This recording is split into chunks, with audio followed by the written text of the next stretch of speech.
I'm Mike Sheridan and you're very welcome to The Delve. Tong is quite simply a musical legend. The English DJ has been producing incredible club bangers for decades and has more recently been working with the Heritage Orchestra and Jules Buckley. He brings that incredible live show, seriously Google it, to the Tree Arena on November 24th and then to Belfast on the 25th in the SSE Arena.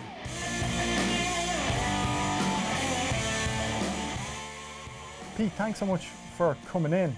I've spent the entire morning just looking at the Proms footage and from 2015, and I flagged at the top the dates, obviously, and what you're doing in Tree Arena and in Belfast as well. This is incredible, and it started in 2015. Yeah, it was a kind of, it was almost like a challenge stroke invitation to get involved in the Proms, which is a series of classical concerts, obviously, that's been going on for over 100 years. I kind of had a childhood memory of just sitting there at my dad's feet, you know. I always remember the last night of the Proms, like with all the flags waving and all the chaos, and I just used to hear. It was like hearing the orchestras playing basically the hymns you sang at school. That was kind of the childhood memory, and so to be asked to go back and do that, I didn't know anything much else about what went on at the Proms other than that memory. So I thought, you know, how can we create some of that chaos in the Royal Albert Hall? So I'd never done anything like that before. I'd never really worked with an orchestra before.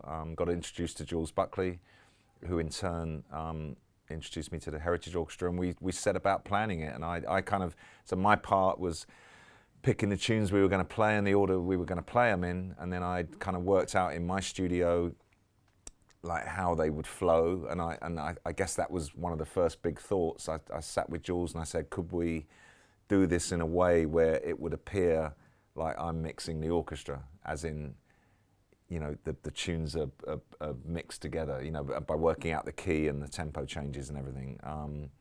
And he said, yeah, let's give it a go. So we won't necessarily do it for 70 minutes, but we can do it in blocks. So, and then the other thing, I wanted to make sure that the show, because it was all about celebrating me being involved with Radio 1 going down to Ibiza for 20 years, so I wanted to reflect the chill out side of Ibiza as well. I wanted to kind of have some highs and lows. So we did it, and then 6 months of planning, got to do the show in end of July that year, and you know, from the minute we started, it was like everyone was on their feet in the Royal Albert Hall going crazy, and you know, best 70 minutes of my life almost, of like. It's incredible. And then we kind of knew walking off stage that I didn't want it to end. And when we got back to the dressing rooms, it was like everyone was buzzing. It was like how, you know, literally straight away, it was like someone said, "Oh, you got to go and play Glastonbury. We got to go and do this again." And we all obviously agreed, and we wanted to do it. But it took a long time to, you know, to organise, like work out how we could take it back out on the road. Fortunately, we found a way, and we announced. We just had one arena booked for the Christmas of 2016, and I announced the show in the March, and we literally sold it out within a day. That was the O2, and then we were scurrying around trying to get other dates, and we couldn't get into the O2s, but luckily we got into Manchester and Birmingham. So we had 3 shows back to back, and we thought, well, if we're getting the gang back together, you know, let's make an album to celebrate. People? 65 people. And so we made an album and did those shows, and that, you know, created more momentum for us to go into last year, where we were able to do about 15, 16 shows, and we took it down to Australia for the first time, took it to Hollywood, to the Hollywood Bowl, and then and this year we did some festivals last year as well, like Electric Picnic, and then this year we did some stately homes, which was like bizarre, and Castle. We did Cardiff Castle in the summer. And here we are, you know, coming back to Ireland and coming to Dublin with the proper arena show. It's going to be different to what people saw at Electric Picnic, because it's our whole production and the screens and the lighting and more guests. So I want to talk about Electric Picnic because I know that was kind of a mental day. It was a fantastic day. Because it was lashing rain. But it was our first lashing rain show. Yeah, but before that, this went out on Radio 1 Live as well, right? Went out on multiple platforms. Yeah, I mean, we, you know, so by accident or design, a little bit of good fortune, you know, to magnify, you know, a great moment. Yeah, I think the combination of the fact it was the Proms and the way the BBC cover it and record it and broadcast it, and then the whole ability to watch it again on the iPlayer, and obviously it's beautifully filmed, and then people are like putting it on YouTube. We had a proper organic viral moment after the Proms, because everybody then, you know, the next day was like, did you see that? Why didn't we know about it? Why didn't we come? And we had a huge demand straight away to go and do it again, and a lot of curiosity of people just looking at it, going, "What the, you know, what are they doing?" and people could tell it was something a bit different. I mean, I wasn't playing, you know, tracks and then playing along with me. This was a very organic process. Everything was live on stage. I'm actually spinning in some loops and effects and noises to play along with the orchestra, and it's grown in a very organic way. And every year the show evolves. Every year we get to record more songs, and we're in the middle of recording the third album now, which is really, really exciting. So by the end of, you know, by the time we come to Dublin, we'll probably end up with about a portfolio of, like, I don't know, 75 tracks to pick from, and we'll end up performing about 25 of them here. How do you whittle it down? Is it yourself and Jules that talk about, or the track list, the track choices? Yeah, I mean, initially it was, I mean, some tunes kind of obvious, because it was all about taking those tracks from back in the day that used that had strings on them or horns on them, but had to play them off of you know, early synthesizers that had a string patch, you know. Yeah. So going right back to the early days of house music, like when you're talking about the tracks by, you know, like Strings of Life and Good Life by Inner City, they literally were some, you know, one finger wizardry, you know, hit the string button on the synth and then play these notes. And the synthesizer obviously gave a string effect. So it was amazing. It was wonderful to be able to go back to those arrangements and then actually put a proper, you know, 30-piece string section on them and add layers to it. So I think that's what it was all, you know, the whole motivation for me of doing this show was to really add gravitas to how amazing these songs were. And somehow, by playing them with an orchestra, it like made people sit up and take notice of, like, oh my God, I never realized those songs were so amazing. Well, you're stupid, because they were. But that's kind of was the theme of it. And I think it was that combination that captured, you know, everyone's imagination, and everyone kind of got the show. I have to say, in everything I've ever done in my career, I've spent my whole life trying to turn people on to new music and trying to basically tell people that this is great, you should listen to it, or you should dance to it.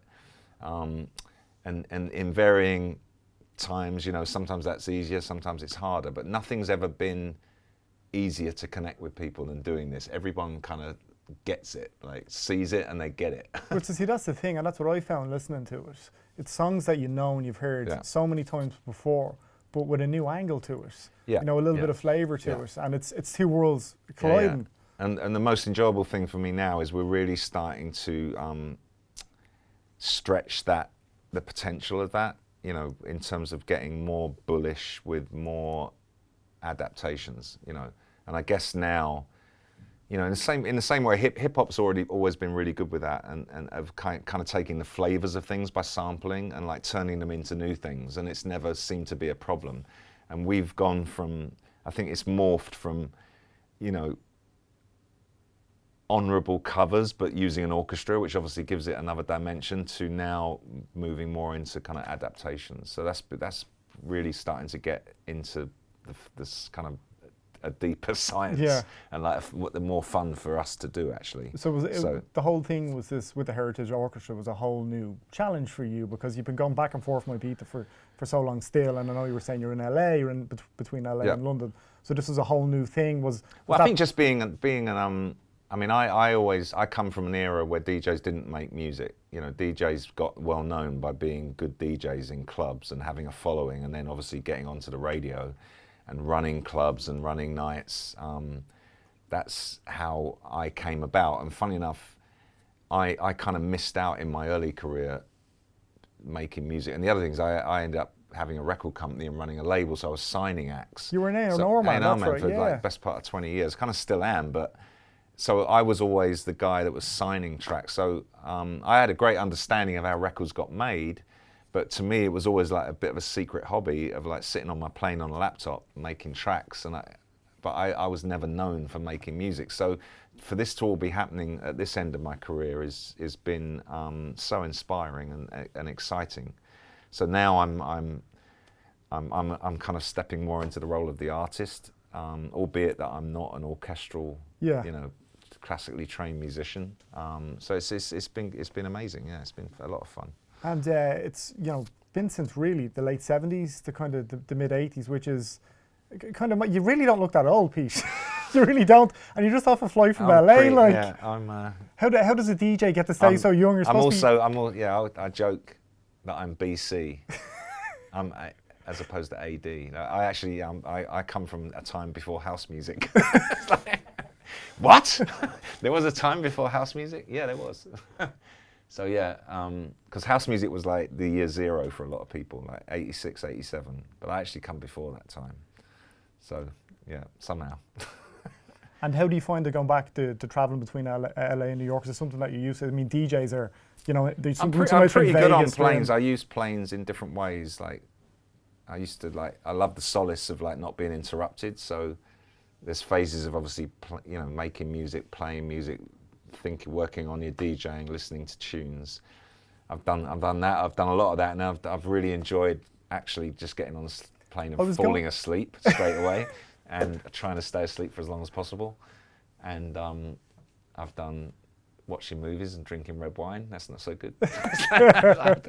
So I've tried everything, but I actually don't mind planes. I don't really like airports, and I don't.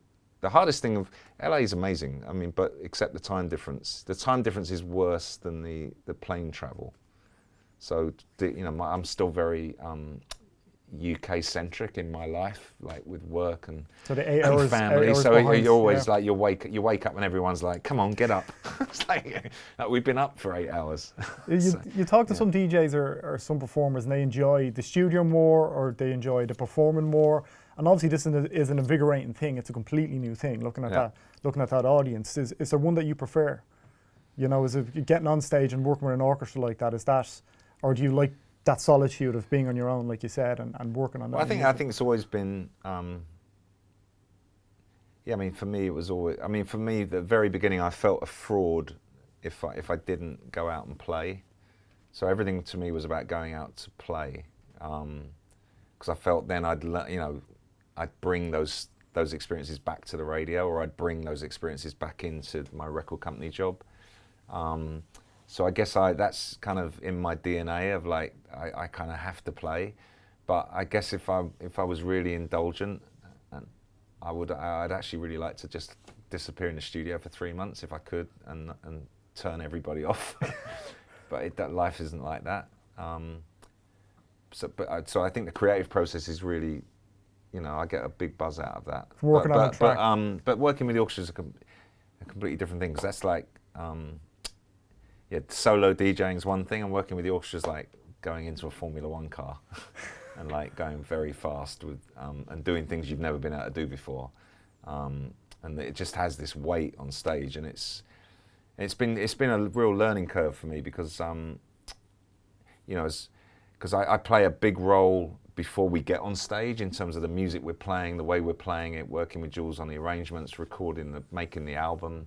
But when I'm on stage, I'm not playing like the string players are playing or something like that. So I've kind of grown into it, and I'm kind of building my role out. I think me and Jules have this. Like, I can do as much as I like as long as I don't mess it up. It's like so. How long did that every year we every show we kind of I do a little bit more in terms of interaction with the orchestra, with the electronics and stuff like that. So it's great fun. How long did it take to get that tightness with Jules? Because that's obviously super important. A lot of rehearsals, and you've got the orchestra there. Well, I mean, the scary thing about working with real players and real orchestras, and the Heritage Orchestra, is that they are really, really good at what they do, and it's quite disconcerting coming from more kind of like record company world in general, like modern music, pop music in the broadest sense, dance music is made often by a lot of like professional amateurs, or there's a lot of electronics allowed a lot of people with good ideas to make great sounding music, but most of your heroes in the world of electronic music aren't, you know, they aren't classically trained players, and they can't necessarily, you know, they can make great tunes, but they can't necessarily play them back to you in front of you.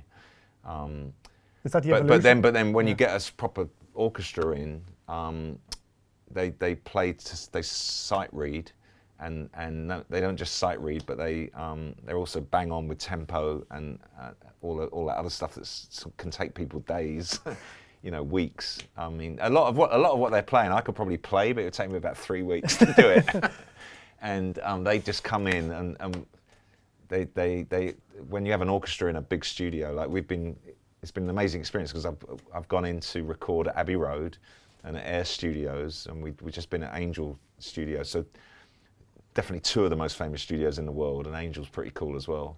But they all these, you know, you have 65 people in there, and you have these big rooms, and you have engineers in the control room and all these specialists, and you have a lady with the orchestra with a clock, you know, so they're only allowed to record for so many minutes or hours per session. And so the first thing I was looking at Jules going, you know, we've got 20 tracks to do, we're never going to do it in time. It's like, don't worry, we're going to do it. And because they just do it, they just bang it out, you know, and you're not there all day doing one part. They run through a song 3 or 4 times and they nail it. Sometimes they nail it straight away. So it's been a real learning curve for me, and a lot of fun. I mean, I've managed to mess them up a couple of times. There's one track on the last album where the lead part, which sounds like it was played by a string player, because it was actually done by a DJ producer in a studio, with doing it on a keyboard or drawing notes on a DAW, you know, on your computer. We found out it was actually impossible to play, and that was Reg by Arm, the techno track. So that took some time to actually. You know. So you have to find a workaround. Sometimes they actually say the players look up off the piece of paper and go like, that is absolutely impossible to play. And we've got another one on this album. I can't give it away yet because I like to keep the tracks secret until they come out. But there's another one. There's a very, very well-known kind of trance anthem with a very strong kind of lead hook, and it's turned out that it's actually impossible to play live. So we're working around it. That's part of the challenge, right? Yeah, exactly. What's it like? And this is kind of a broad question, but what's it like to be probably the most recognisable DJ on the planet, and you have been for a few decades at this point?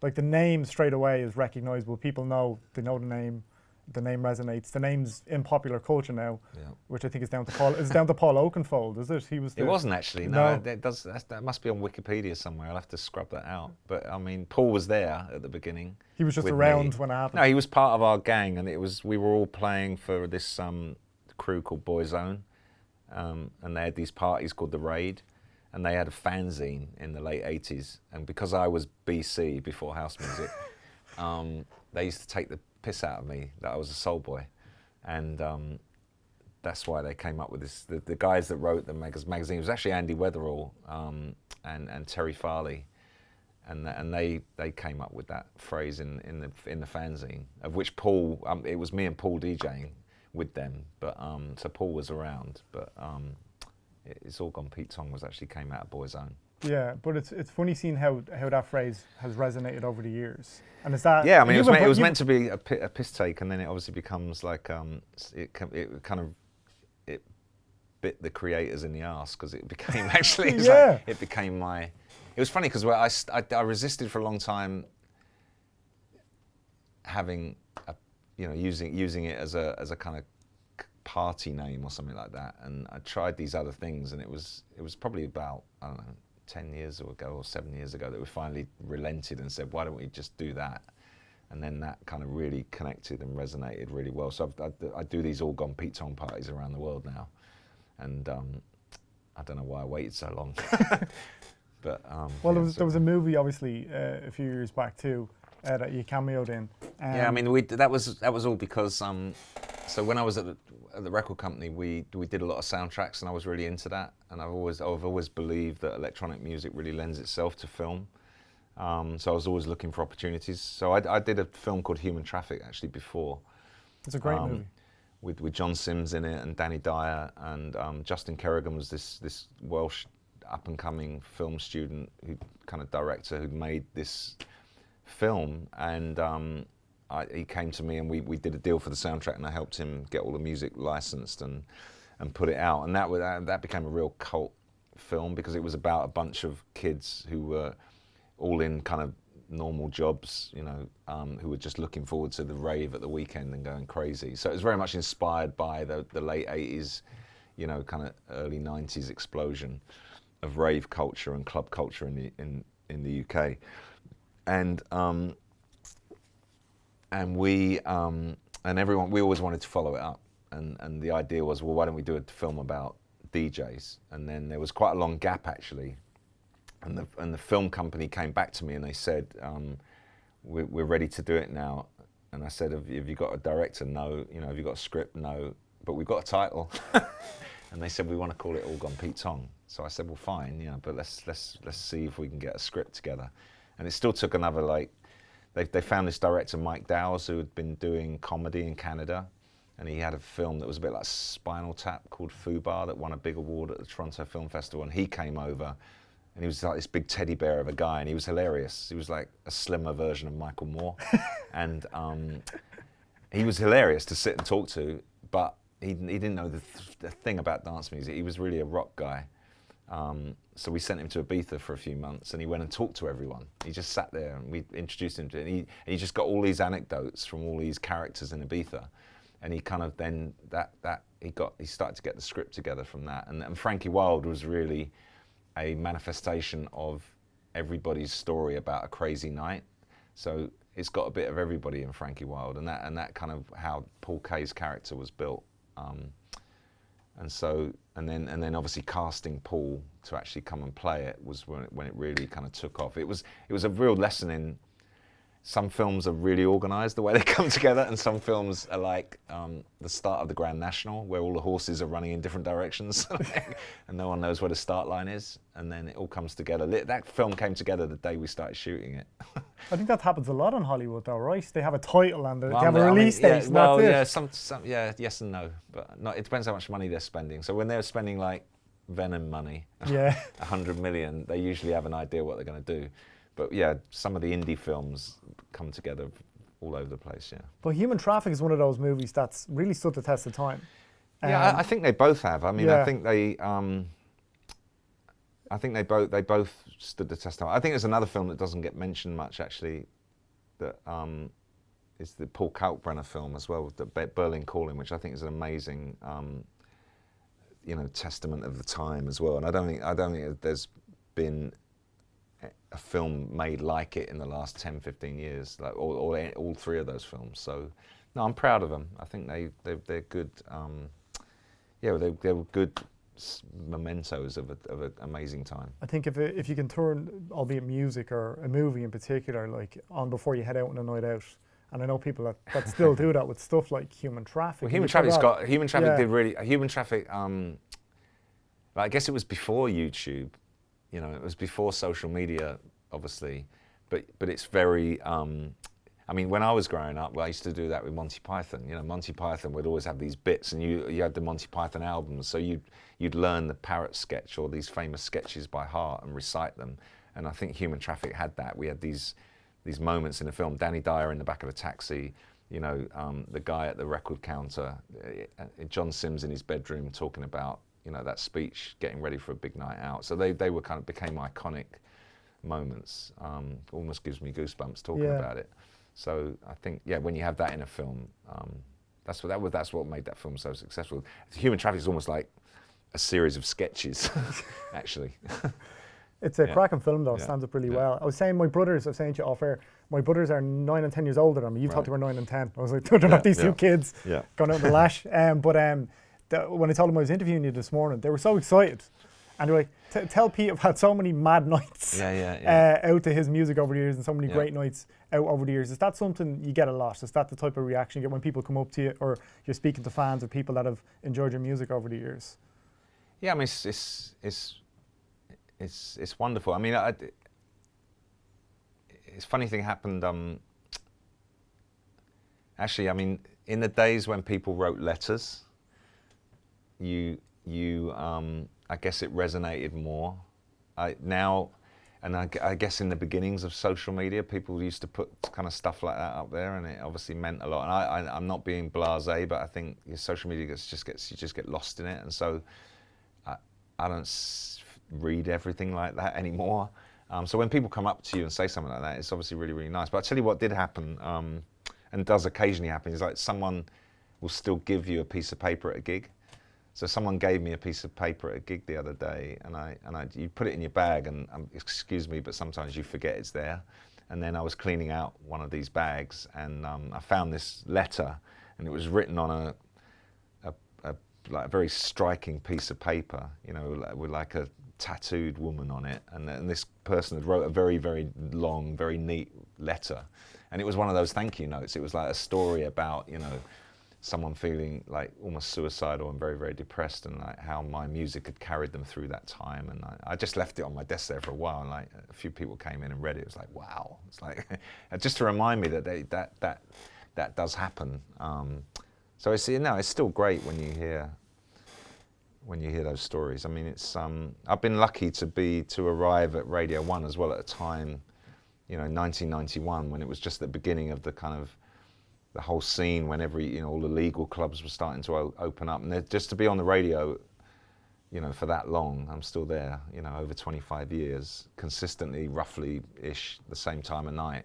So that's what I always loved about radio as a kid. You have a special relationship with the person on the radio. So they take you through the good times and the bad times, I guess. And you know, radio is like a friend to you. Its purest form. It's like it's company, you know, because I think a lot of people listen to the radio like alone at home, or in the car alone, or doing things privately. People feel like they have that relationship. Yeah. But to go back to the music, you're really soundtracking people's lives. So to have an impact like that on somebody it must be incredible, and it obviously touched you. To have somebody, and I'm sure that type of thing has happened countless times over the years, where they haven't written a note. But you know, like, yeah, I mean, you try not to take it. Yeah, I mean, it's good to just stop every now and again and take it on board. And I don't want to, you know, I never want to take that for granted, you know. But it's so that's kind of that's the reason we do it.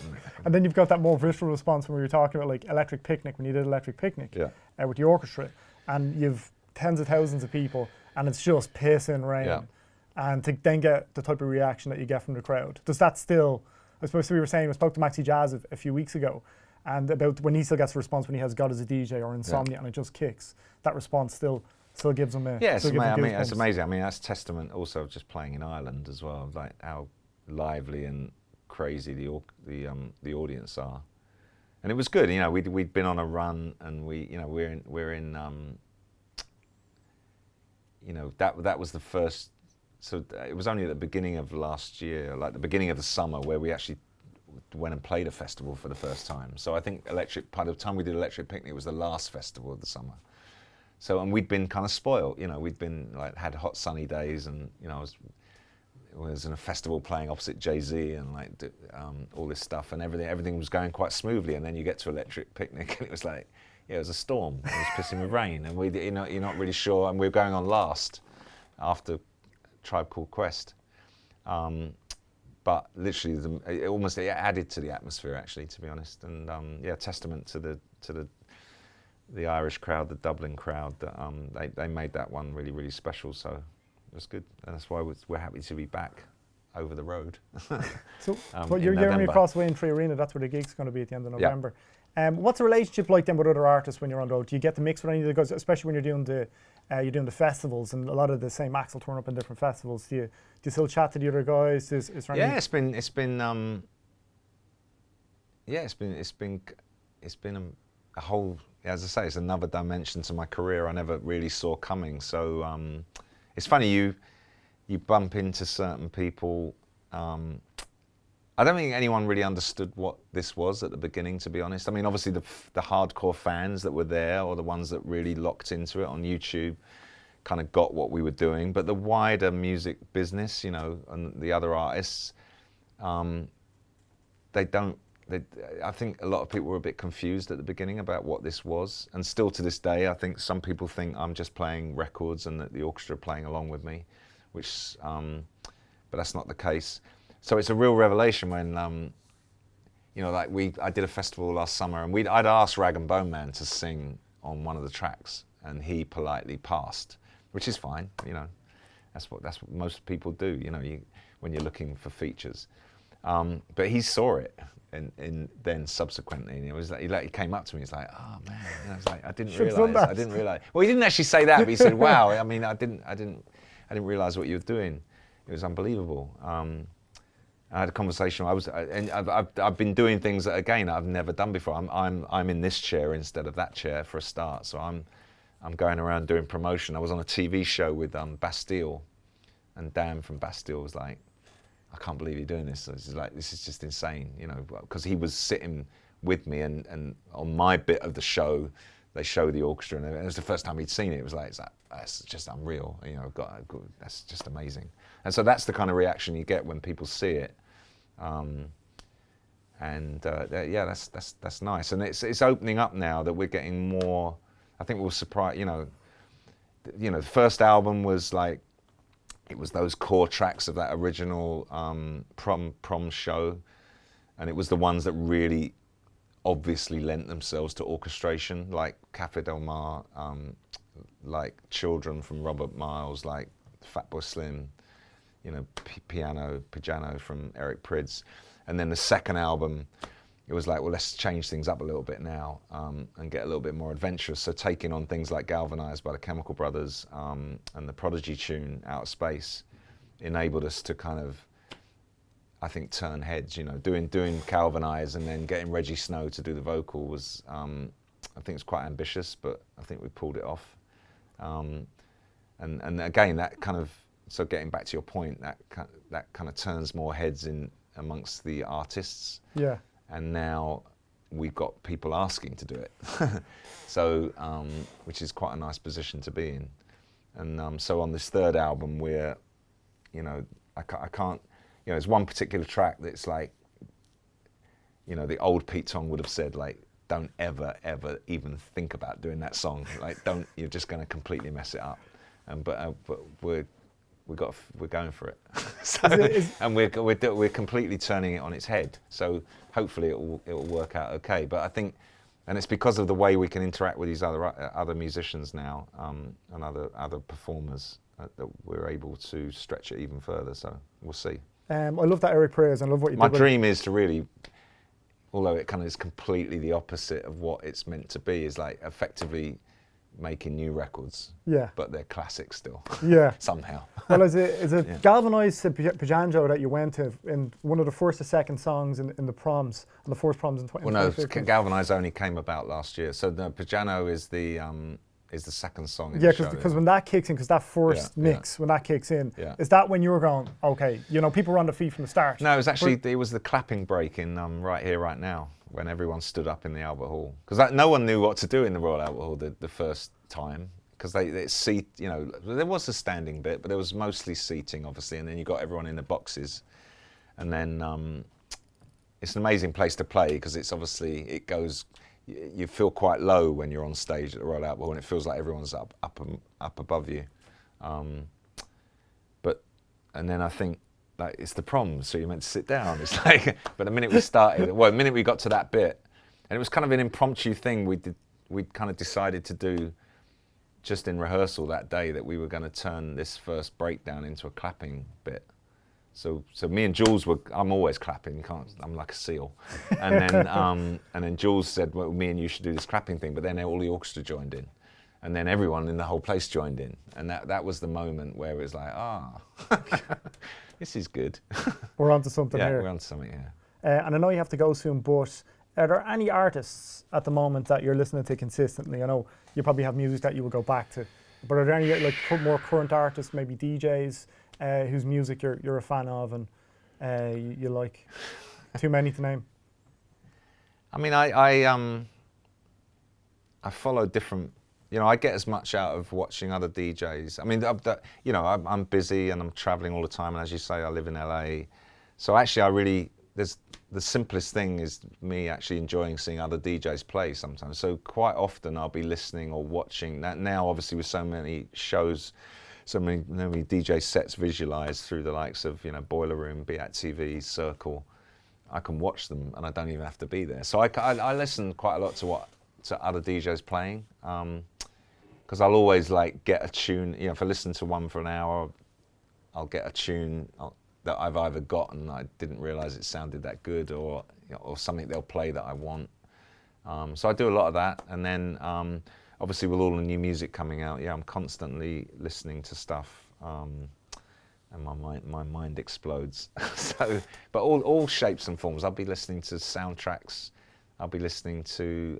What soundtracks you like? Hans Zimmer? Yeah, definitely. I mean, you know, Hans is. I mean, I also work at this big agency, WME.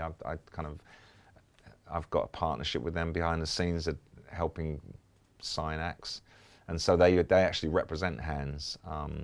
So he's, yeah, Interstellar to me is definitely I can go back to that and never get tired of hearing that. Audio Slave as well, and the Miami Vice soundtrack. And Michael Mann, the director, has got I use John Murphy a lot as well. Yeah, yeah. But he's got a really nice way of implementing current music into films, Absolutely. whatever kind of music that it is.